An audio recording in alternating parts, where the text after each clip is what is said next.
প্রেম করার পর পারিবারিকভাবে বিয়ের ক্ষেত্রে মেয়ের বাবা 10% জমি এবং 10 লক্ষ টাকা দেনমোহর করতে চায়, এই বিষয়ে কিছু বলবেন? ইয়ার এই কামাল কি বাত है? এটা তো জবরদস্তি হয়ে গেল। তোমার মেয়েকে যুবক কি মোহর দিবে এটা তো তার অ্যাবিলিটির ব্যাপার।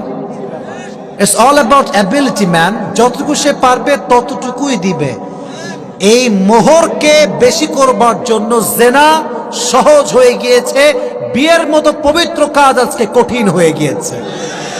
না তো আজকে ঠিক বলে তো করতে পারবো না, জোরে বলতে হবে কথা, ঠিক আছে যুবক ভাইয়া?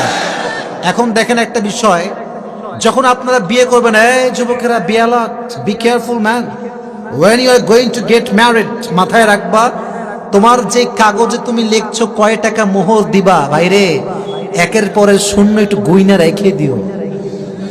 মানে একটা শূন্য কম বেশি হলে কিন্তু 1 লাখ থেকে 10 লাখ হয়ে যাবে। কথা আসতে বললেন কেন? জোরে বলতে হবে তো, ঠিক কিনা যুবক ভাইরা? তো কি হবে জানো, তারা মেয়ে পক্ষ মনে করে যারে লাখ মোহর লিখে কাঁপায় দেয় একেবারে, 20 লাখ টাকা মোহর হবে, ও আমার মাইয়া সাইডে যাবে কোথায়?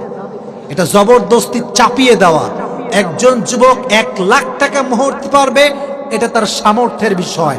বাট যেই বাবা জোর করে তার জামাইকে মোহর দেওয়ার জন্য প্রেসারাইজ করে 20 লাখ, 30 লাখ, 10 কাঠা জমি, 20 কাঠা জমি, 10 বিঘা জমি, আব্বার মতলব ভালো না, আব্বার মতলব ভালো না, মতলব ভালো না, আব্বার মতলব ভালো না। সে টাকা পয়সা দিয়ে ছেলেকে আটকাইতে চায়। মাথায় রাখবেন, টাকা দিয়ে যুবককে আটকানো যায় না। যুবক আটকাবে তখন তার স্ত্রী চরিত্রবান হবে। যখন চরিত্রবান স্ত্রী হলে যুবকদেরকে টাকা দিয়ে আটকাইতে হয় না। সেই যুবক তার চরিত্রবান স্ত্রীর জন্য তার পুরো জীবনটাকে বিসর্জন করতে রাজি হয়ে যায়, ঠিক কিনা? অতএব মোহরটাকে কমায় দেন। Take it easy and make it easy. এটা ছোট্ট হাদিস বলছি। নবীর কাছে একজন সাহাবী, রাসূলুল্লাহ, ইয়া রাসূলুল্লাহ, বিয়ে করতে চাই, মোহর আছে? বলছে মোহর নাই।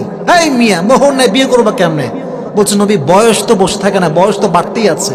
তো বলছে তাই, ঠিক আছে, ওয়েট অ্যান্ড সি। আরেকজন মহিলা সাহাবী, এইদিকে আসো, তোমার বিয়ে হয়েছে? না। তোমার বিয়ে এই সাহাবীর সঙ্গে আমি দিতে চাই, তুমি কি কোরআন পারো? মেয়ে বলছে না, আমি তো কোরআন পড়তে পারি না।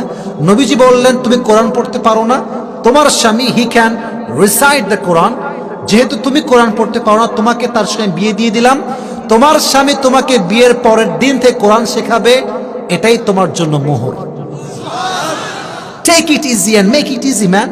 যত সহজ করবেন এই দেশের মাটিতে জেনার সংখ্যা কমে যাবে, বিয়ের সংখ্যা বেড়ে যাবে, ঠিক কিনা বলেন? আল্লাহ এই মোহরের ফিতনার থেকে আমাদের সবাইকে হেফাজত করুক। সকলেই মন খুলে পড়া আমিন।